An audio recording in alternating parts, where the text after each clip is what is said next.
નમસ્કાર તાલીમાર્થી મિત્રો, આકાશ પ્રકાશન નિર્મિત મલ્ટિપલ ચોઇસ ક્વેશ્ચનની આ વિડિયો સિરીઝમાં આપનું સ્વાગત છે। આજે આપણે મેઝરિંગ ઇન્સ્ટ્રુમેન્ટને લગતા વિવિધ પ્રકારના મલ્ટિપલ ચોઇસ ક્વેશ્ચનનો અભ્યાસ કરી અને પ્રત્યેક પ્રશ્ન માટે આપેલા 4 વિકલ્પો પૈકી કયો વિકલ્પ સાચો છે અને બાકીના અન્ય વિકલ્પો કેમ ખોટા છે તેની વિસ્તૃત છણાવટ કરીને મેઝરિંગ ઇન્સ્ટ્રુમેન્ટ વિશેનું આપણું જ્ઞાન વધારે તાજું કરીએ। તો ચાલો મિત્રો ચાલુ કરીએ। ક્વેશ્ચન નંબર 1, ટેન્જેન્ટ ગેલ્વેનોમીટરનો સમાવેશ ઇન્સ્ટ્રુમેન્ટના કયા વર્ગીકરણમાં કરવામાં આવે છે? જો ઇન્સ્ટ્રુમેન્ટને બેઝિકલી મેન્યુફેક્ચરિંગ સ્ટાન્ડર્ડ મુજબ 2 પ્રકારે વહેંચવામાં આવે છે। એક ઇન્સ્ટ્રુમેન્ટ છે એ એબ્સોલ્યુટ ઇન્સ્ટ્રુમેન્ટ કહેવામાં આવે છે, એબ્સોલ્યુટ ઇન્સ્ટ્રુમેન્ટ, અને બાકીના જે ઇન્સ્ટ્રુમેન્ટ છે એને સેકન્ડરી ઇન્સ્ટ્રુમેન્ટ કહેવામાં આવે છે, સેકન્ડરી ઇન્સ્ટ્રુમેન્ટ। હવે આ જે એબ્સોલ્યુટ પ્રકારના ઇન્સ્ટ્રુમેન્ટ છે એમાં એના પોઇન્ટરના ડિફ્લેક્શન અને એને આપેલો જે અચળાંક છે એના ઉપરથી એની ગણતરી કરવામાં આવે છે।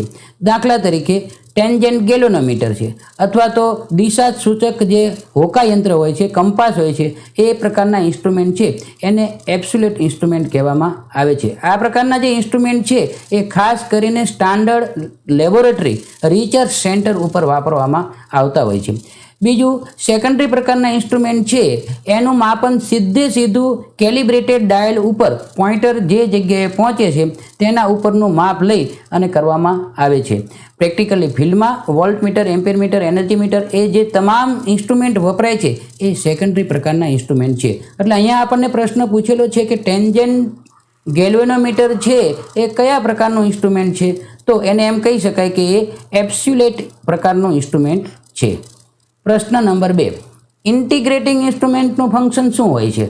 હવે ઇન્સ્ટ્રુમેન્ટ છે એ મોટાભાગે 3 પ્રકારના ફંક્શન કરતા હોય છે। એક છે એ માત્ર ઇન્ડિકેશનનું કામ કરતું હોય છે, જેમ કે ઇન્ડિકેશન, જેમ કે આપણને ખબર છે કે વોલ્ટમીટર છે તો વોલ્ટેજ જેટલા દર્શાવે છે, જેટલા વોલ્ટેજ લાઇન ઉપર આવે છે એટલો એનો આંકડો દર્શાવે છે। જેવી રાશિ પૂરી થઈ જાય, જેવા વોલ્ટેજનું મૂલ્ય 0 થઈ જાય, એનો જે પોઇન્ટર છે ફરી વખત છે એ 0 સ્થાન ઉપર આવી જાય। તો આ પ્રકારના માત્ર ઇન્ડિકેશન દર્શાવનારા જે ઇન્સ્ટ્રુમેન્ટ છે એને કહેવામાં આવે છે ઇન્ડિકેશન ઇન્સ્ટ્રુમેન્ટ, જે માત્ર ડિસ્પ્લેનું કામ કરે છે। પછી અમુક પ્રકારના જે ઇન્સ્ટ્રુમેન્ટ છે એ રાશિ ઉપરાંત સમયે રાશિનો જથ્થો કેટલો હતો એ એના પોઇન્ટર સાથે એક નીડલ જોડેલી હોય છે, એટલે એ નીડલ છે એ પોઇન્ટરની સાથે મૂવિંગ થઈ અને આવી રીતે ગ્રાફના સ્વરૂપમાં છે એ રાશિનો જથ્થો દર્શાવતી હોય છે। તો એવા પ્રકારના જે ઇન્સ્ટ્રુમેન્ટ છે એને કહેવામાં આવે છે રેકોર્ડિંગ પ્રકારના ઇન્સ્ટ્રુમેન્ટ। ત્રીજા પ્રકારના ઇન્સ્ટ્રુમેન્ટનું કાર્ય છે એ ઇન્ટિગ્રેટિંગ પ્રકારનું કાર્ય। હવે ઇન્ટિગ્રેટિંગ એટલે એવું કે રાશિનો એ જથ્થો પણ બતાવે છે, કરંટ જે સ્થિતિ છે એ પણ બતાવે છે, ઉપરાંત રાશિને છે એ રજિસ્ટર કરે છે, એટલે કે ઇન્ટિગ્રેટિંગ ઇન્સ્ટ્રુમેન્ટનું ફંક્શન છે એ અહીં આગળ રાશિના જથ્થાને રજિસ્ટર કરવાનું છે।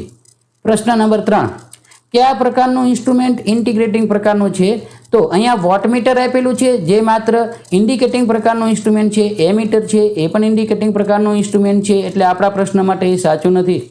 મલ્ટીમીટર છે એ પણ માત્ર ઇન્ડિકેશન પ્રકારનું ઇન્સ્ટ્રુમેન્ટ છે, જ્યારે એનર્જી મીટર છે એ કેટલા સમયમાં એ એનર્જીનો જથ્થો વપરાયો છે એની નોંધ કરે છે, એટલા માટે એનર્જી મીટર છે એ ઇન્ટિગ્રેટિંગ પ્રકારનું મીટર છે। નીચે દર્શાવેલ સ્કેલનું નામ શું છે?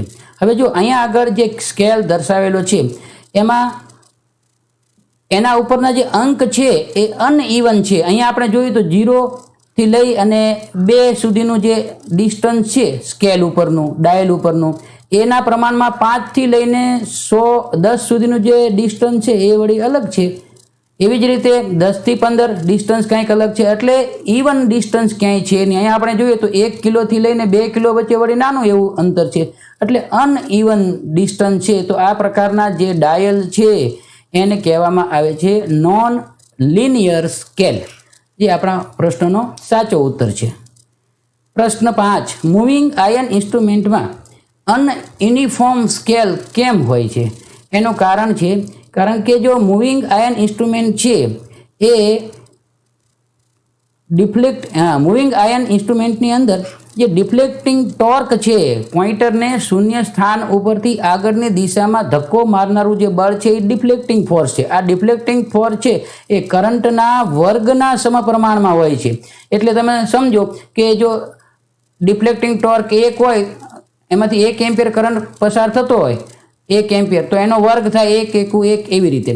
હવે જો એમાંથી 2 એમ્પિયર કરંટ પસાર થતો હોય તો 2 નો વર્ગ 4 થાય. એટલે બે વચ્ચેનું જે અંતર છે એ વધે છે. એટલે આ પ્રકારના જે સ્કેલ છે એના શરૂઆતની અંદર છે એ સ્કેલ નાના અંતર આપેલું હોય છે, અને જેમ જેમ આગળ જઈએ એમ એનું અંતર છે એ મોટું થતું જાય છે. એટલા માટે મૂવિંગ આયન ઇન્સ્ટ્રુમેન્ટ છે એનો જે સ્કેલ છે એ અનયુનિફોર્મ હોય છે. પ્રશ્ન 6, ઇન્ડિકેટિંગ ઇન્સ્ટ્રુમેન્ટમાં પોઇન્ટરને શૂન્ય સ્થાનથી આગળ ખસેડવા માટે કયા બળની જરૂર પડે છે? શૂન્યથી આગળ ખસેડવા માટે હમણાં જ આપણે વાત કરી કે જે બળ છે એ ડિફ્લેક્ટિંગ ફોર્સ છે, જે પોઇન્ટરને શૂન્ય સ્થાન ઉપરથી જ્યારે રાશિનો જથ્થો અસ્તિત્વમાં આવે ત્યારે એ પોઇન્ટરને ધક્કો મારે છે. એટલે આ પ્રકારના જે બળ છે એને કહેવામાં આવે છે ડિફ્લેક્ટિંગ ફોર્સ. જ્યારે પોઇન્ટર છે, સપોઝ કે પોઇન્ટર અહીંયા શૂન્ય સ્થાન ઉપર પડ્યું છે અને જ્યારે રાશિ અસ્તિત્વમાં આવે છે, એટલે કે કરંટ પસાર થાય છે, વોલ્ટેજ આવે છે, ત્યારે આ પોઇન્ટર છે એ આગળની એની નવી પોઝિશન ઉપર શિફ્ટ થશે. તો આ જે બળ છે ડિફ્લેક્ટિંગ ફોર્સ છે. હવે આ પોઇન્ટર છે એ અનઇવન રીતે અથવા તો અનિયંત્રિત ન રહે એટલા માટે એને વિરુદ્ધ દિશામાં એક બીજું બળ લગાડવામાં આવે છે. એટલે આ જે બળ છે એ એને કંટ્રોલિંગ ફોર્સ કહેવામાં આવે છે. વિરુદ્ધ દિશામાં ડિફ્લેક્ટિંગ ટોર્કની જે વિરુદ્ધ દિશામાં બળ લાગે છે એ કંટ્રોલિંગ ફોર્સ છે. અને એવી જ રીતે આ પોઇન્ટર છે, સપોઝ કે અહીંયા આગળ 5 એમ્પિયર છે, આ 5 એમ્પિયર કરંટ પસાર થતો હોય ત્યારે પોઇન્ટર આવી રીતે વાઇબ્રેટ ના થાય, પરંતુ એક્ઝેક્ટ એને સ્થાન ઉપર જ ઊભું રહે એના માટે એક નવા પ્રકારના ફોર્સની રચના કરવામાં આવે છે, જેને કહેવામાં આવે છે ડેમ્પિંગ ફોર્સ. ડેમ્પિંગ ફોર્સ પોઇન્ટરને પોતાની મૂળ સ્થિતિ ઉપર ડિફ્લેક્ટ થયા વગર, વાઇબ્રેટ થયા વગર સ્થિર રાખનારું જે બળ છે એ ડેમ્પિંગ ફોર્સ છે. એડી કરંટ ડેમ્પિંગ છે એ ડેમ્પિંગનો જ પ્રકાર છે. એટલે અહીંયા આગળ એ આવેલી આ 3 પ્રકારના બળ છે બેઝિકલી એનાલોગ પ્રકારના ઇન્સ્ટ્રુમેન્ટમાં લાગે છે. હવે અહીંયા પણ આપેલું છે કે ઇન્ડિકેટિંગ ઇન્સ્ટ્રુમેન્ટમાં પોઇન્ટરને શૂન્ય સ્થાનથી આગળ ખસેડવા માટે જે બળ છે એને કહેવામાં આવે છે ડિફ્લેક્ટિંગ ફોર્સ. જો ઇન્સ્ટ્રુમેન્ટમાં ગ્રેવિટી કંટ્રોલ વપરાયું હોય તો તેને કઈ પોઝિશનમાં રાખવું પડે? એનાલોગ પ્રકારના ઇન્સ્ટ્રુમેન્ટની અંદર પોઇન્ટર છે એ પોઇન્ટરને શૂન્ય સ્થાન ઉપર, જ્યારે એ વર્કિંગમાં હોતું નથી અથવા તો એની ઉપર કોઈ પણ પ્રકારની રાશિ કામ કરતી નથી, ત્યારે શૂન્ય ઉપર એનું સ્થાન રાખવા માટે એ પોઇન્ટરના સેન્ટરના ભાગમાંથી એક આવી રીતે વજનવાળું ગ્રેવિટી કંટ્રોલ વપરાયું હોય છે. હવે એની જે છે આ છે એ બેલેન્સિંગ છે, આ કંટ્રોલ ફોર્સ છે, કંટ્રોલ વજન, અને આ છે એનું બેલેન્સિંગ વેટ, બેલેન્સ વેટ. એટલા માટે જ્યારે આ પ્રકારનું ઇન્સ્ટ્રુમેન્ટ વપરાયું હોય ત્યારે એને હંમેશને માટે વર્ટિકલ પોઝિશનમાં રાખવું જોઈએ. જો આપણે વર્ટિકલ પોઝિશનમાં નહીં રાખીએ અને એને કોઈ ઇન્ક્લાઇન ખાસ પ્રકારના એંગલ ઉપર રાખશું તો આ જે ફોર્સ છે, આ વેટ છે, એની દિશા આમ ફરી જશે. એટલા માટે એ જે પોઇન્ટર છે એ શૂન્ય સ્થાન ઉપર છે એ રહેશે નહીં. એટલા માટે જ્યારે એ કામમાં આવતું નથી ત્યારે એને છે તે વર્ટિકલ પોઝિશનમાં એટલે કે ઊભું રાખવું જોઈએ. પ્રશ્ન 8, જે ઇન્સ્ટ્રુમેન્ટમાં સ્પ્રિંગ કંટ્રોલ વપરાયું હોય તેને કઈ પોઝિશનમાં રાખવું જોઈએ? જો સ્પ્રિંગ કંટ્રોલ છે એના ઉપર કોઈ ગ્રેવિટેશનલ ફોર્સ લાગતો નથી, એટલે જે ઇન્સ્ટ્રુમેન્ટમાં સ્પ્રિંગ કંટ્રોલ વપરાણું હોય એને આપણે કોઈ પણ પોઝિશનમાં રાખીએ તો પણ એના ઓપરેશનની અંદર કોઈ ફેરફાર થતો નથી. વર્ટિકલ પોઝિશન છે અહીંયા ખોટું છે, ઇન્ક્લાઇન ખોટું છે, ઓરિજિનલ ખોટું છે. પ્રશ્ન 8માં કોઈ પણ પોઝિશનમાં આ પ્રકારનું ઇન્સ્ટ્રુમેન્ટ વાપરી શકાય. મેજરિંગ ઇન્સ્ટ્રુમેન્ટમાં કંટ્રોલિંગ સ્પ્રિંગ બનાવવા માટે કયું મટીરિયલ વપરાય છે? મેજરિંગ ઇન્સ્ટ્રુમેન્ટમાં કંટ્રોલિંગ સ્પ્રિંગ બનાવવા માટે ફોસ્ફર બોન્ઝ નામની ધાતુનો ઉપયોગ થાય છે. એના 3-4 કારણો છે. ફોસ્ફરસ બોન્ડ છે એ એક તો નોન મેગ્નેટિક ગુણધર્મ ધરાવે છે, એટલા માટે મેગ્નેટની એના પર કોઈ અસર થતી નથી. બીજું એનો જે છે એનો સ્પેસિફિક રેઝિસ્ટન્સ છે એ ઘણો સ્પેસિફિક રેઝિસ્ટન્સ છે એ ઘણો બધો ઓછો હોય છે. એટલા માટે જ્યારે એમાં કારણ કે આ જે સ્પ્રિંગ છે એમાંથી કરંટ પણ પસાર થતો હોય છે, એટલા માટે ઓછામાં ઓછો વોલ્ટેજ ડ્રોપ થાય એ બહુ જરૂરી છે. એટલે એનો સ્પેસિફિક રેઝિસ્ટન્સ છે એ બહુ ઓછો હોય છે. ત્રીજું છે ટેમ્પરેચર ઉપર છે. વિવિધ પ્રકારના ટેમ્પરેચર પર તેની કોઈ અસર થતી નથી. અને ચોથું એનું કારણ એ છે, સૌથી અગત્યનું કારણ, કે ફોસ્ફરસ બોન્ડ છે એ એવા પ્રકારનો મટીરિયલ છે કે વારંવાર એની સ્પ્રિંગ છે એ સંકોચાય અથવા વિસ્તરણ પામે તો એના જે ટેન્શન છે એના ટેન્શનમાં કોઈ ફરક પડતો નથી ગમે એટલી વાર. કારણ કે જેટલી વખત છે એ ઇન્સ્ટ્રુમેન્ટ શૂન્ય સ્થાનથી ઉપર ખસશે, પાછું આવશે, ત્યારે એક વખત સ્પ્રિંગ છે એ વાઉન્ડ થશે અને બીજી વખત સ્પ્રિંગ છે એ અનવાઉન્ડ થશે. એટલે ગમે એટલી વખત આ સ્પ્રિંગ વળે અથવા છૂટી પડે તો એના ઓપરેશનમાં અથવા એના ટેન્શનમાં, સ્પ્રિંગના ટેન્શનમાં કોઈ ફરક પડતો નથી. આ કારણસર છે મેજરિંગ ઇન્સ્ટ્રુમેન્ટમાં કંટ્રોલિંગ સ્પ્રિંગ બનાવવા માટે ફોસ્ફર બ્રોન્ઝ નામની ધાતુ વપરાય છે. પ્રશ્ન 10. કયા પ્રકારના ઇન્સ્ટ્રુમેન્ટમાં એર ફ્રિક્શન ડેમ્પિંગનો ઉપયોગ કરવામાં આવે છે? મૂવિંગ કોઇલમાં કરવામાં આવતો નથી, પરંતુ મૂવિંગ આયન પ્રકારનું જે ઇન્સ્ટ્રુમેન્ટ છે જે એસી અને ડીસી બંને પ્રકારની વીજ રાશિઓને માપી શકે છે, આ પ્રકારના ઇન્સ્ટ્રુમેન્ટમાં છે એ એર ફ્રિક્શન માટે ડેમ્પિંગ માટે એર ફ્રિક્શન સિસ્ટમનો ઉપયોગ કરવામાં આવે છે. ઇન્સ્ટ્રુમેન્ટને અયોગ્ય સ્થિતિમાં રાખવાથી કઈ અસર ઉદ્ભવે છે? જો ઇન્સ્ટ્રુમેન્ટ છે એની ખાસ રચના કરેલી હોય છે, એટલે એની જે સ્થિતિ આપી છે એ સ્થિતિમાં જ રાખવું જોઈએ, નહીંતર છે ડિવાઇસ એરર નામની ક્ષતિ છે એ ઉદ્ભવે છે. પ્રશ્ન 12માં ઇન્સ્ટ્રુમેન્ટમાં ચુંબકીય ક્ષેત્રની અસર દ્વારા કઈ એરર ઉદ્ભવે છે? ડિવાઇસ એરર ઉદ્ભવે છે, હ્યુમન એરર, ઇન્ફ્લુએન્સ એરર. જો મેગ્નેટિક ચુંબકીય ક્ષેત્રની અંદર કોઈ ઇન્સ્ટ્રુમેન્ટને રાખવામાં આવે તો પછી એની અંદર એ જે ચુંબકની અસર થાય છે એને કહેવામાં આવે છે ઇન્ફ્લુઅન્સ એરર. આ અસર છે એ ઉદ્ભવે છે. પ્રશ્ન 13.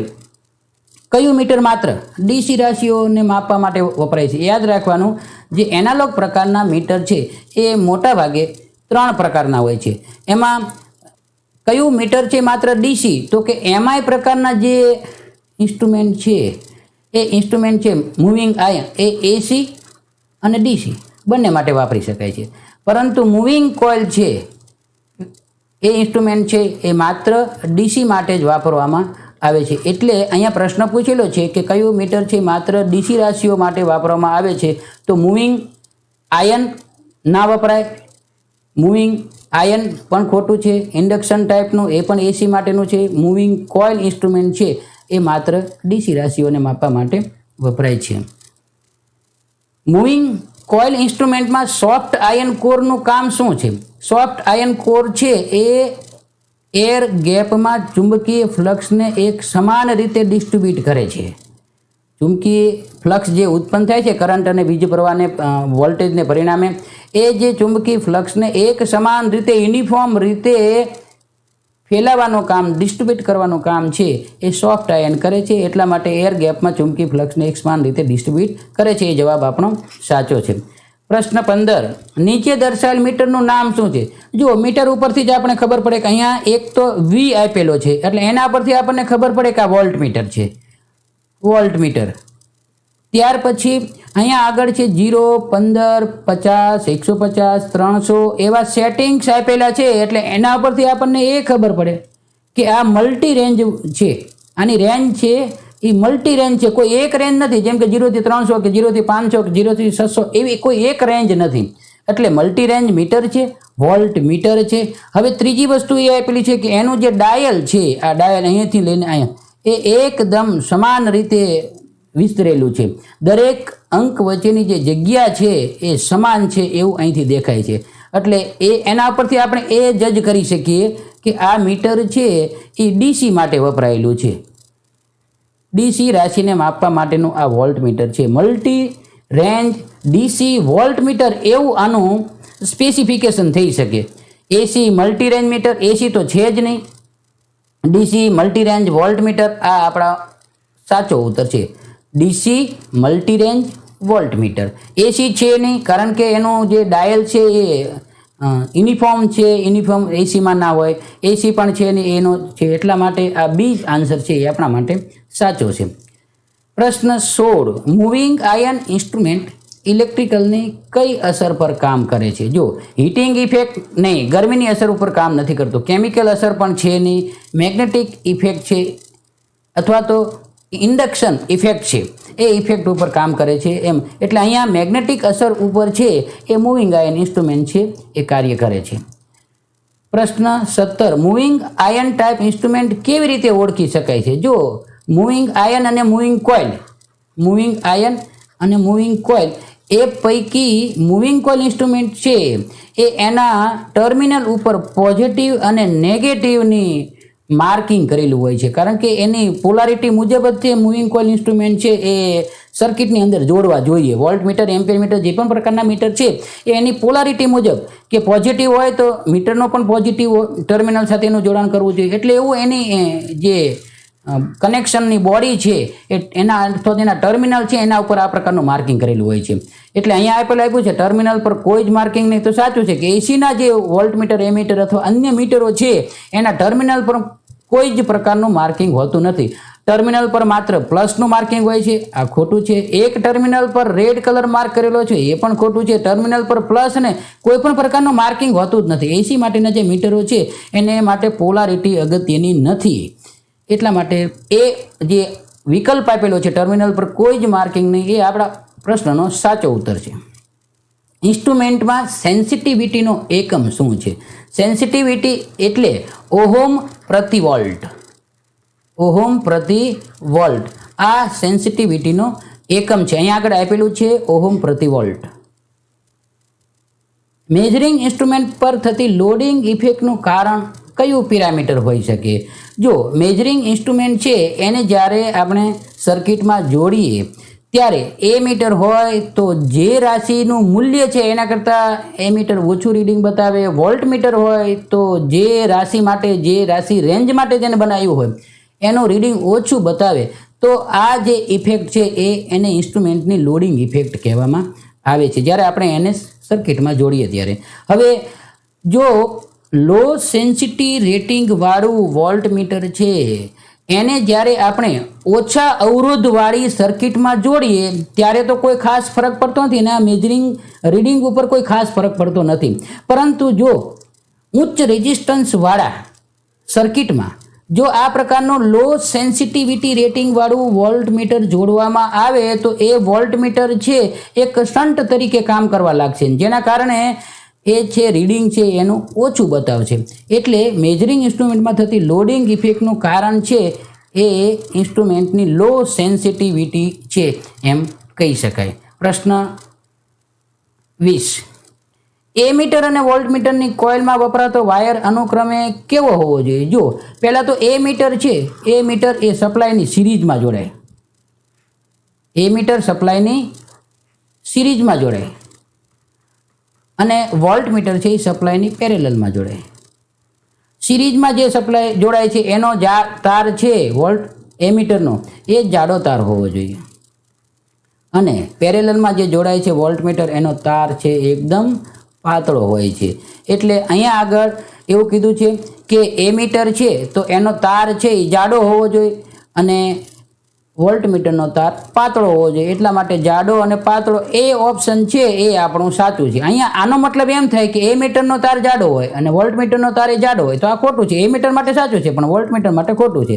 આ પ્રશ્નનો અર્થ એમ થાય કે એમીટર માટે પાતળો જોઈએ અને વોલ્ટમીટર માટે પાતળો જોઈએ. તો એમીટર માટે પાતળો છે એ ખોટું છે પણ આ વોલ્ટમીટર માટે પાતળો સાચું છે. એવી જ રીતે પાતળો જાડો આપેલો છે તો એમીટર માટે ક્યારેય પાતળો તાર વપરાય નહીં, એ જાડો તાર હોય એટલે એ ખોટું છે. આનો જાડો આ પણ ખોટું છે.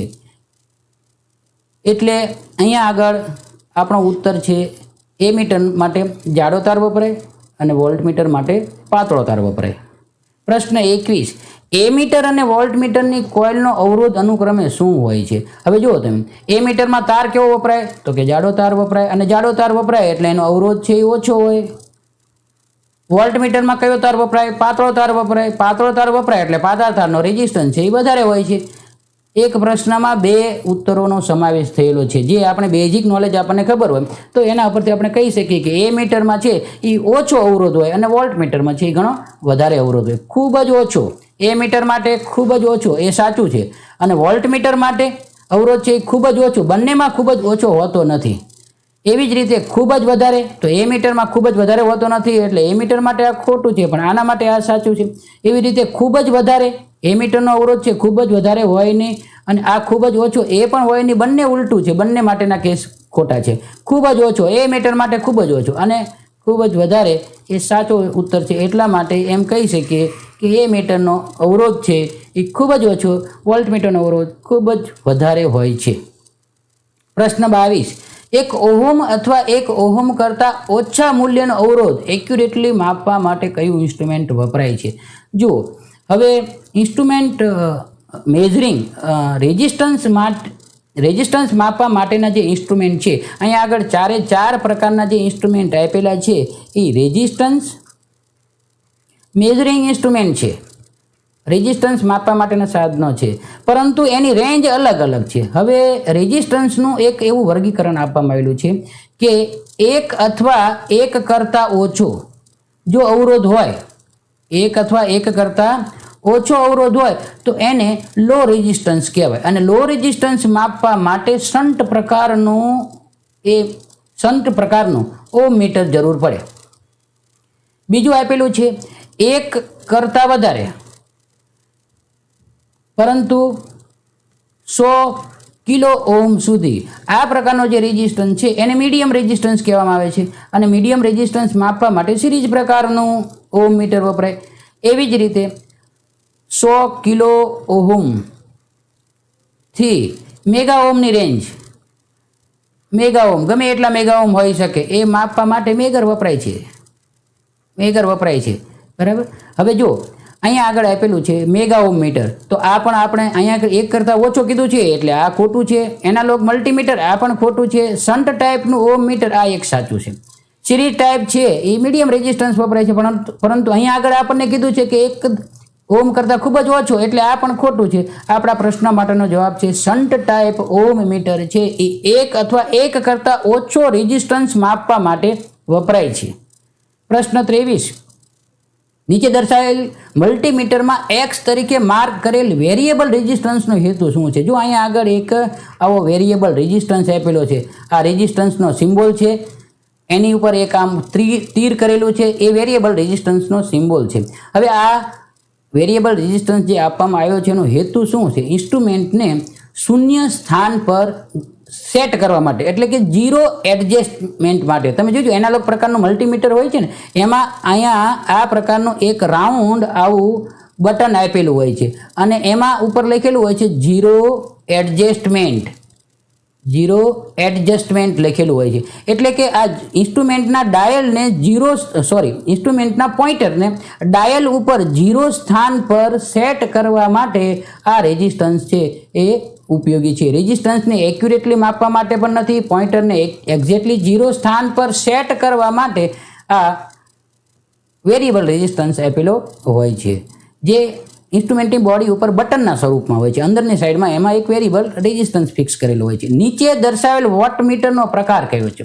જુઓ, હવે અહીંયાથી આપણને એ ખબર પડે છે કે આ L1, L2 અને L3, એટલે આ વોટમીટર છે એ છે 3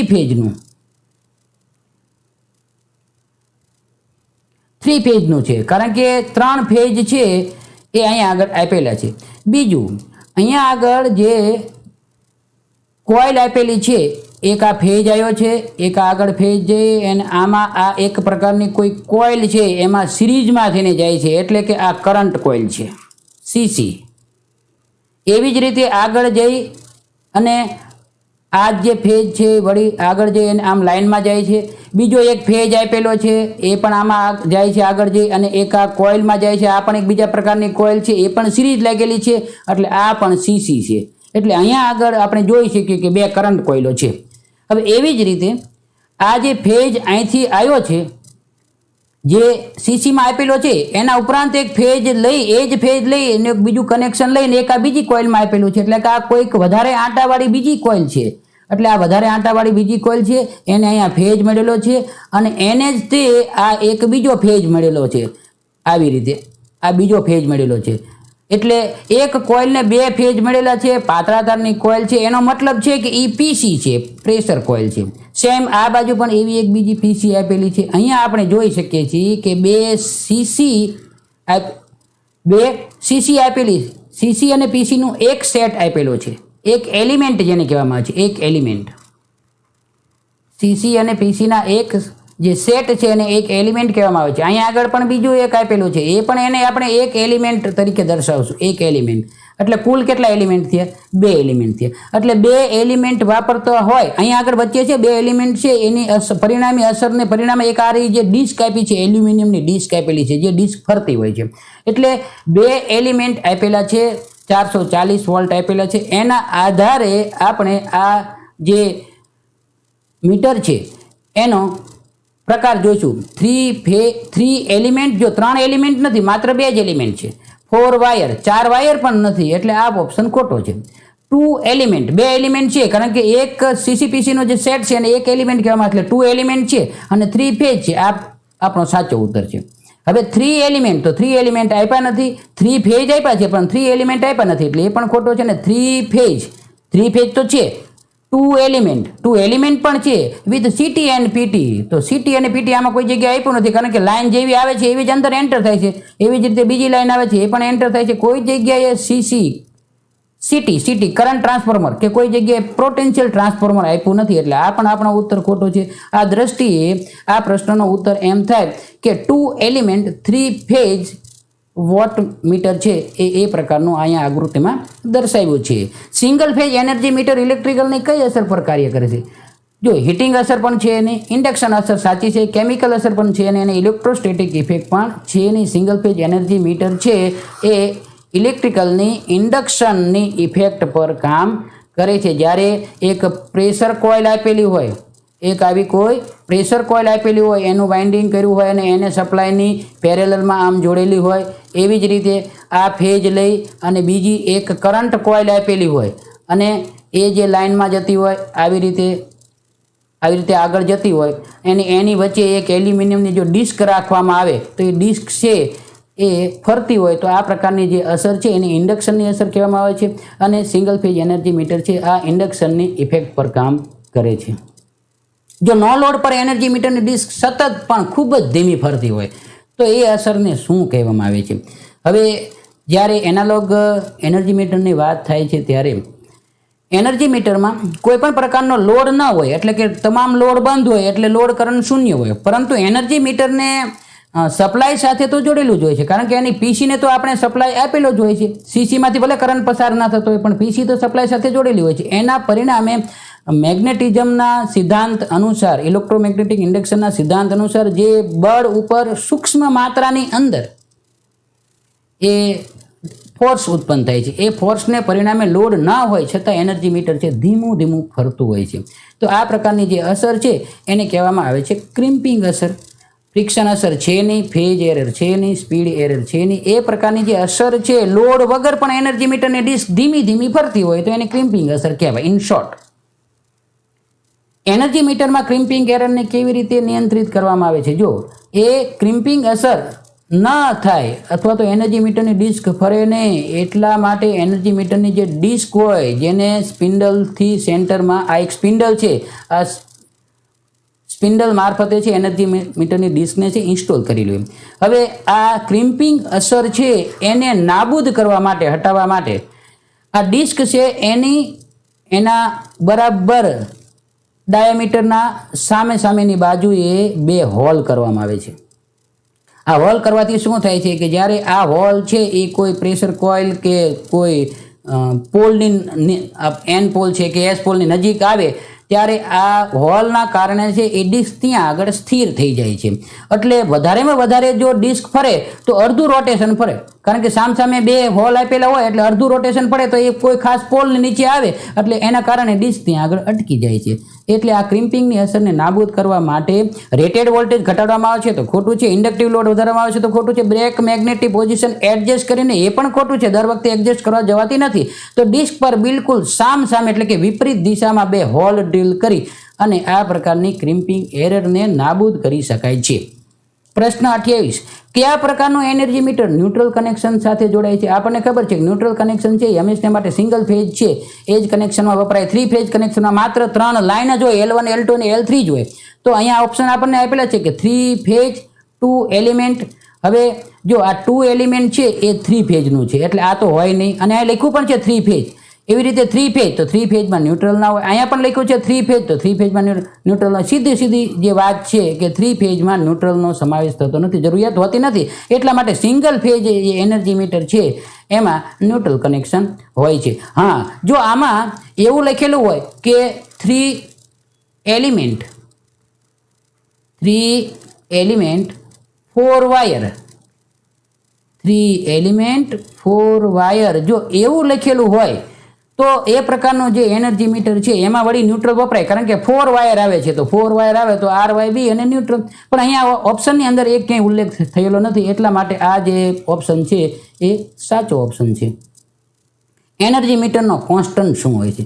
તમે જો એનર્જી મીટર જોશો તો એનર્જી મીટરની અંદર જે ફરતી ડિસ્ક છે એના માટેનો ખાસ કોન્સ્ટન્ટ હોય છે. જેમ કે ધારો કે ઉદાહરણ તરીકે 3200 એવું લખેલું હોય, અથવા તો પલ્સ રેટ લખેલો હોય એની ઉપર. ડિજિટલ પ્રકારના જે એનર્જી મીટરો છે એની ઉપર પલ્સ લખેલા હોય. તો આ કોન્સ્ટન્ટ છે એ મતલબનો કોન્સ્ટન્ટ છે કે જ્યારે એનર્જી મીટર છે એ ફરે છે, એની ડિસ્ક જ્યારે ફરે છે ત્યારે એ કેટલા આંટા ફરે છે, કેટલા રિવોલ્યુશન ફરે છે એના આધારે એ કેટલો એનર્જી વપરાશ થાય છે એ બતાવે છે. એટલે કે કિલોવોટ, કેટલા કિલોવોટ વપરાય છે, kWh વપરાય છે. 3200 આંટા ફરે, ઉદાહરણ તરીકે 3200 એનો કોન્સ્ટન્ટ લખેલો હોય તો એનો મતલબ એમ થાય કે 3200 આંટા ફરે છે ડિસ્ક ત્યારે એ 1 યુનિટ છે એ એનર્જીનું કન્ઝમ્પશન દર્શાવે છે. એટલે પ્રતિ kWh આંટાની સંખ્યા, 1 kWhમાં એ કેટલા આંટા છે ડિસ્ક એની ફરે છે એ મતલબનો જે કોન્સ્ટન્ટ છે એને એનર્જી મીટરનો કોન્સ્ટન્ટ કહેવામાં આવે છે. એનર્જી મીટરમાં પરમેનન્ટ મેગ્નેટનું કાર્ય શું છે? જો એનર્જી મીટરમાં એક આ જે ડિસ્ક હોય, જો સિંગલ ડિસ્ક પ્રકારનું હોય તો એ ડિસ્ક ફરે છે, એલ્યુમિનિયમની આ ડિસ્ક હોય. હવે આ ડિસ્કને જો વધારે ઝડપથી ફરે નહીં, અથવા તો જેટલો ડિફ્લેક્ટિંગ ટોર્ક આવતો હોય એના કરતાં પણ વધારે ઝડપથી ફરે નહીં, એને કંટ્રોલ કરવા માટે આ ડિસ્કની આવી રીતે ઉપર નીચે આ યુ શેપ આકારનો એક મેગ્નેટ રાખવામાં આવે છે. આ જે પરમેનન્ટ મેગ્નેટ છે, આ પરમેનન્ટ મેગ્નેટ છે એને ડિસ્કની સેન્ટરમાં રાખવામાં આવે છે. હવે આ મેગ્નેટ કામ શું કરે છે? તો કે ડિસ્કની ગતિને નિયંત્રિત કરવા માટે વપરાય છે. જ્યારે લોડ ઓફ હોય અથવા તો ડિસ્ક અનિયંત્રિત રીતે ફરતી હોય તો એને નિયંત્રિત કરવા માટે છે તે એનર્જી મીટરમાં પરમેનન્ટ મેગ્નેટ વાપરવામાં આવે છે. નીચે દર્શાવેલ મીટરનું નામ શું છે? જો એક બોક્સ પ્રકારનું અહીંયા આગળ આપેલું છે અને એની ઉપર આવી રીડ આપેલી છે, પટ્ટીઓ આપેલી છે. તો આ જે પ્રકારનું મીટર છે એ રીડ ટાઈપનું, આ જે મીટર છે એ વાઇબ્રેટિંગ રીડ ટાઈપનું ફ્રીક્વન્સી મીટર છે કે જે ફ્રીક્વન્સી આપણને દર્શાવે છે. આપણે જ્યારે ફ્રીક્વન્સી મીટરનો ડાયલ જોઈએ ને ત્યારે ફ્રીક્વન્સી મીટરનો ડાયલ કંઈક આવા પ્રકારનો, એનાલોગ પ્રકારના ફ્રીક્વન્સી મીટરની વાત થાય છે. એનો ડાયલ છે એ આવા પ્રકારનો હોય છે, એમાં આવી એક રીડો દર્શાવતી હોય. હવે માની લો કે જો 50 ફ્રીક્વન્સી આવતી હોય તો એની જે રીડ છે એ વધારે મોટા પ્રમાણમાં વાઇબ્રેટ થતી હોય, અને બાકીની જે રીડ દર્શાવતી હોય, જે પટ્ટીઓ દર્શાવતી હોય એ આવી દર્શાવતી હોય. તો આના પરથી આપણે કહી શકીએ કે અત્યારે જે એનર્જી મીટરનું જે રીડિંગ છે એ 50 હર્ટ્ઝનું છે. તો આ એક એનર્જી મીટર છે એ વાઇબ્રેટિંગ રીડ પ્રકારનું એનર્જી મીટર અહીંયા ફોટામાં દર્શાવેલું છે. ઇન્સ્ટ્રુમેન્ટ ટ્રાન્સફોર્મર કયા સિદ્ધાંત પર કામ કરે છે? જો ઇન્સ્ટ્રુમેન્ટ ટ્રાન્સફોર્મર છે એ બેઝિકલી ટ્રાન્સફોર્મરનો પ્રકાર જ છે. એટલે આ પ્રકારના જે ઇન્સ્ટ્રુમેન્ટ ટ્રાન્સફોર્મર છે એ એક CT હોય અથવા PT હોય. CT અને PT એ બે ઇન્સ્ટ્રુમેન્ટ પ્રકારના ટ્રાન્સફોર્મર છે, કરંટ ટ્રાન્સફોર્મર અને પોટેન્શિયલ ટ્રાન્સફોર્મર. હવે ઇન્સ્ટ્રુમેન્ટ ટ્રાન્સફોર્મર કયા સિદ્ધાંત પર કામ કરે? તો સેલ્ફ ઇન્ડક્શન ખોટું છે, કારણ કે ટ્રાન્સફોર્મર છે જે સિદ્ધાંત પર કામ કરે છે એ સિદ્ધાંત ઉપર CT અને PT કામ કરે છે. એટલે મ્યુચ્યુઅલ ઇન્ડક્શન છે એ સિદ્ધાંત ઉપર ટ્રાન્સફોર્મર છે કામ કરે છે. ફોલ ઓફ પોટેન્શિયલ છે એ અર્થ મેગર કામ કરે છે, લેન્ઝનો નિયમ છે અહીંયા આગળ વાત નથી. એટલા માટે ઇન્સ્ટ્રુમેન્ટ ટ્રાન્સફોર્મરો છે એ મ્યુચ્યુઅલ, એટલે કે ટ્રાન્સફોર્મર જે સિદ્ધાંત પર કામ કરે છે એ સિદ્ધાંત ઉપર કામ કરે છે. 33 મોટરના RPM માપવા માટે કયું ઇન્સ્ટ્રુમેન્ટ વપરાય છે? જો એનર્જી મીટર છે એ તો KWH માટે વપરાય છે, એટલે અહીંયા એ ખોટું છે. એમ્પિયર અવર મીટર છે પણ એ પણ એક KWH પ્રકારનું એનર્જી મીટર પ્રકારનું જ મીટર છે, એ પણ અહીંયા વાત નથી. સેન્ટર 0 એમીટર છે એ એક વિદ્યુત કરંટને બંને બાજુ પોઝિટિવ નેગેટિવ બંને દિશામાં કેટલો કરંટ પાસ થાય છે એ માપવા માટે વપરાય છે, એનો પણ અહીંયા આગળ ઉલ્લેખ નથી. આપણને તો વાત કરી છે મોટરના RPM માપવા માટેનું, તો મોટરના RPM માપવા માટે છે એ ટેકોમીટર છે એ વપરાય છે. બે પ્રકારના ટેકોમીટર આવે છે, એક આવે છે એનાલોગ પ્રકારનો ટેકોમીટર જેની અંદર પોઇન્ટર છે એ ફરતો હોય છે, અને બીજું આવે છે ડિજિટલ પ્રકારનું ટેકોમીટર જેમાં ડિજિટના સ્વરૂપમાં મોટરની ગતિ કેટલી છે તે આપણે આરામથી જોઈ શકીએ છીએ. પ્રશ્ન નંબર 34, નીચે દર્શાવેલ શન્ટ રેઝિસ્ટન્સનું મટીરિયલ શું છે? જો શન્ટ રેઝિસ્ટન્સ માટે મેંગેનીન વપરાય છે, કોપર વપરાતું નથી, યુરેકા વપરાતું નથી, નાઇક્રોમ વપરાતું નથી. શન્ટ રેઝિસ્ટન્સ બનાવવા માટે મેંગેનીન વપરાય છે, કારણ કે મેંગેનીનનો જે રેઝિસ્ટન્સ છે સ્પેસિફિક રેઝિસ્ટન્સ એ ઘણો ઓછો હોય છે. ઉપરાંત ટેમ્પરેચરની પણ મેંગેનીન ઉપર કોઈ અસર થતી નથી, એટલા માટે મેંગેનીન છે એ શન્ટ રેઝિસ્ટન્સ બનાવવા માટે વપરાય છે. અહીંયા આગળ શન્ટ એટલે શું, જો એ આપણને ખબર હોય તો આ પ્રશ્નનો ઉત્તર આપણને વધારે સારી રીતે સમજાય અને યાદ રહે. શન્ટ એટલે શું? ઓછી કેપેસિટીના, સમજો કે આપણી પાસે 1 મિલી એમ્પિયર મીટરનું એમ્પિયર મીટર છે, આપણે એ એમ્પિયર મીટરથી 10 મિલી એમ્પિયર માપવા છે, અથવા તો એ જ એમ્પિયર મીટરથી આપણે 100 મિલી એમ્પિયર માપવા છે, તો સીધું તો આપણે માપી નહીં શકીએ. જો 100 મિલી એમ્પિયર વાળી અથવા 10 મિલી એમ્પિયર વાળી સર્કિટમાં આપણે 1 મિલી એમ્પિયરનું એ મીટર જોડશું તો એ બળી જશે. તો આ જ મીટરને આપણે ઉચ્ચ વીજ પ્રવાહ માટે માપવું છે, ઉપયોગ કરવો છે, તો એની રચનામાં કોઈ ફેરફાર કરવો પડે.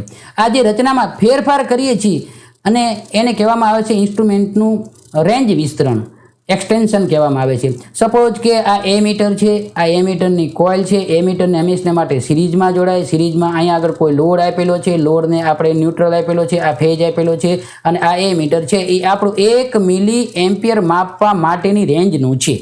હવે જો મારે આને 10 મિલી એમ્પિયર માપવા હોય તો આમાંથી જે કરંટ પસાર થાય છે એ તો 1 મિલી એમ્પિયરની રેન્જનું છે, તો બાકીના 9 મિલી એમ્પિયર પસાર કરવા માટે આની પેરેલલમાં એક વધારાનો રેઝિસ્ટન્સ જોડવો પડે, અને આ 1 મિલી એમ્પિયર આમાંથી પસાર થાય અને 9 મિલી એમ્પિયર આમાંથી પસાર થાય, એટલે 1 ને 9 10, અહીંયા આગળ આવતા એ વળી 10 મિલી એમ્પિયર થઈ જશે.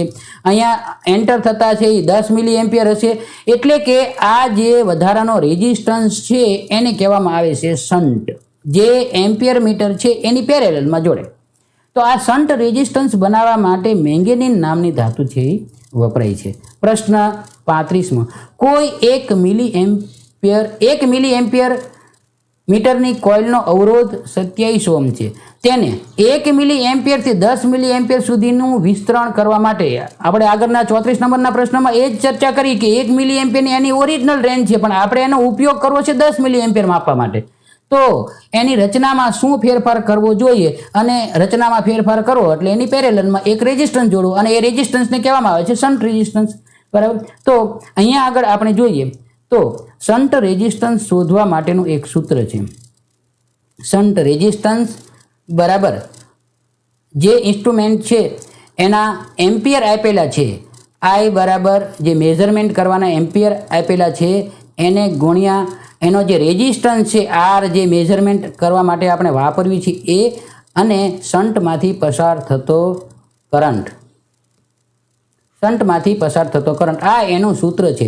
આ સૂત્ર ઉપરથી આનો રેઝિસ્ટન્સ, શન્ટ રેઝિસ્ટન્સ છે એ શોધી શકાય છે. હવે જુઓ અહીંયા આગળ જે ઇન્સ્ટ્રુમેન્ટ છે એ ઇન્સ્ટ્રુમેન્ટની મેઝરમેન્ટની રેન્જ કેટલી છે, તો 1 મિલી એમ્પિયર છે, 1 મિલી એમ્પિયર, અને એનો રેઝિસ્ટન્સ કેટલો છે, તો કે એનો રેઝિસ્ટન્સ 27 ઓહમ છે. હવે શન્ટમાંથી પસાર થતો કરંટ કેટલો છે? આગળના ઉદાહરણમાં આપણે જોયું કે આ જે મૂળ એમ્પિયર મીટર છે અને એની જે પેરેલલમાં એક જે બીજો રેઝિસ્ટન્સ જોડવી છે, બરાબર. અહીંયા આગળ આપણે 10 મિલી એમ્પિયર માપવો છે, 10 મિલી એમ્પિયર, પરંતુ આ 1 જ મિલી એમ્પિયરનું છે, તો આમાંથી 9 મિલી એમ્પિયર કરંટ છે એ પસાર થવા જોઈએ। એટલે જે શંટમાંથી પસાર થતો કરંટ છે એ 9 મિલી એમ્પિયર, એટલે અહીંયા પર 9 મિલી એમ્પિયર। હવે જો અહીંયા પણ મિલી એમ્પિયર છે અને અહીંયા પણ મિલી એમ્પિયર છે, એટલે એનું જે કન્વર્ઝન એમ્પિયરમાં કન્વર્ઝન કરવાની જરૂરિયાત નથી, પણ એક જગ્યાએ એમ્પિયર હોય ને એક જગ્યાએ મિલી એમ્પિયર હોય, કારણ કે જો બે મોટી રેન્જ હોય, 1 મિલી એમ્પિયરને આપણે 1 એમ્પિયર માપવા હોય તો બંનેનું જે કન્વર્ઝન કરવું એક જ સમાન એમ્પિયરમાં લાવવું જરૂરી છે, પરંતુ અહીંયા એ પ્રશ્ન નથી, એટલે આપણે સીધું એમ કહી શકીએ કે 27 ગુણ્યા 1 એટલે 27 અને એના છેદમાં 9, એટલે કે 3 ઓહમનો રેઝિસ્ટન્સ છે એ આપણે જોડવો જોશે। હયાત જે મિલી એમ્પિયર મીટર છે એની પેરેલલમાં શન્ટ તરીકે આપણે 3 ઓહમનો એક વધારાનો શન્ટ રેઝિસ્ટન્સ જોડવો જોઈશે। અહીંયા આગળ છે 3 ઓહમ એ સાચો છે, 30 ઓહમ ખોટો છે, 0.3 ઓહમ ખોટો છે, બરાબર। આ પ્રશ્નનો ઉત્તર થાય છે 3 ઓહમ। ડિજિટલ મલ્ટીમીટરની LCD ડિસ્પ્લેમાં કેટલા સેગમેન્ટ હોય છે? આપણે ડિજિટલ મલ્ટીમીટર કોઈ પણ પ્રકારના જોઈતા હોય ને તો એમાં આ પ્રકારના એના આંકડા આવતા હોય, આવી રીતે જુઓ, 1 2 3 4 5 6 અને 7, આ 7 સેગમેન્ટ એની અંદર આપેલા હોય છે। ઉદાહરણ તરીકે આમાં 0નું જો રીડિંગ કરવું હોય તો 1 2 3 4 સોરી 0નું જો રીડિંગ કરવું હોય તો આ પ્રકારે ડિસ્પ્લે થશે। એવી જ રીતે જો 5નું રીડિંગ કરવાનું છે તો 1 2 3 4 અને આ 5, એટલે કે ડિજિટલ મલ્ટીમીટરના LCDના ડિસ્પ્લેમાં કુલ 7 સેગમેન્ટ આપવામાં આવે છે। અહીંયા આગળ 10 આપ્યા છે, 8 આપ્યા છે, 7 છે એ સાચું છે, 6 છે એ ખોટા છે। ડિજિટલ મલ્ટીમીટરના LCD ડિસ્પ્લેમાં કુલ 7 સેગમેન્ટ આપવામાં આવેલા હોય છે। જો CTની સેકન્ડરી ઓપન રાખવામાં આવે તો શું અસર થાય છે? બહુ જ ટેકનિકલ પ્રશ્ન છે, પ્રેક્ટિકલ ફિલ્ડમાં પણ બહુ જ ઉપયોગી પ્રશ્ન છે કે જો CTની સેકન્ડરી ઓપન રાખવામાં આવે તો શું અસર થાય છે?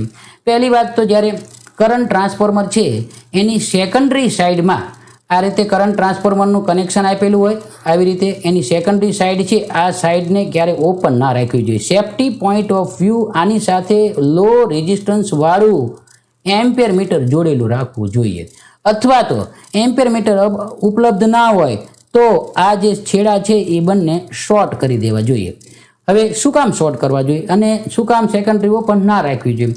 CTની કોરમાં જે ફ્લક્સ ઉત્પન્ન થાય છે એ પ્રાઇમરી વાઇન્ડિંગમાં ઉત્પન્ન થતા ફ્લક્સ અને સેકન્ડરી વાઇન્ડિંગમાં ઉત્પન્ન થતા ફ્લક્સ ને તફાવત જેટલા ઉત્પન્ન એની કોરમાં થતા હોય। આ સપોઝ કે એની કોર આપેલી છે તો આ કોરમાં પ્રાઇમરી અને સેકન્ડરીના તફાવત જેટલા ફ્લક્સ ઉત્પન્ન થતા હોય છે। હવે જો સેકન્ડરીને તમે ઓપન રાખી દો, અહીંથી આ છે એ કપાઈ ગયું છે અને સેકન્ડરી ઓપન થઈ ગઈ છે, તો શું થશે કે પ્રાઇમરી ફ્લક્સ તો જેટલા હશે એટલા, પરંતુ સેકન્ડરી ફ્લક્સ શૂન્ય થઈ જશે, કારણ કે કરંટ વહેવાનો છે, ઓપન સર્કિટ થઈ ગઈ એટલે કરંટ વહેતો નથી, ફ્લક્સ ઉત્પન્ન થતા નથી। પરિણામે જે પ્રાઇમરીના ફ્લક્સ છે એની જે નેટ ફ્લક્સ એ ઘણા બધા વધી જશે। એ વધી જવાને કારણે શું થશે કે એના પ્રાઇમરી છે એનું કોર છે અતિ ગરમ થઈ જશે, એનો કોર ગરમ થઈ જશે। એટલા માટે ટ્રાન્સફોર્મરનું વાઇન્ડિંગ છે, ખાસ કરીને સેકન્ડરી વાઇન્ડિંગ છે એને અસર થાય છે, સેકન્ડરી વાઇન્ડિંગ બળી જવાનો શક્યતા રહેલી છે। બીજું, હવે જ્યારે એના છેડા છે સેકન્ડરી વાઇન્ડિંગના છેડા બંને આવી રીતે ઓપન રાખીએ અને એની સાથે એમ્પિયર મીટર કે શોર્ટ ન કરીએ તો શું થાય છે કે એની સેકન્ડરી ઉપર હાઈ વોલ્ટેજ અસ્તિત્વમાં આવી જાય છે, એટલે જ્યારે આપણે એના છેડાને જો ટચ કરીએ તો શોક લાગવાની શક્યતા રહેલી છે। એટલે સેફ્ટી પોઈન્ટ ઓફ વ્યૂ પણ CTની સેકન્ડરી છે ઓપન રાખવી ન જોઈએ। અહીંયા CTની પ્રાઇમરી બળી જાય છે એ આપ્યું છે, પણ પ્રાઇમરીને એટલું નુકસાન નથી થતું, પરંતુ વોલ્ટ એમ્પિયર કેપેસિટી ઘટે છે એ પણ એનો કોઈ ઇસ્યુ નથી। વોલ્ટ એમ્પિયર કેપેસિટી વધે છે એ પણ અહીંયા સાચું નથી। CTનું સેકન્ડરી વાઇન્ડિંગ ખાસ કરીને અથવા તો ટ્રાન્સફોર્મર છે, કરંટ ટ્રાન્સફોર્મર, એ બળી જવાની શક્યતા રહેલી છે। આભાર।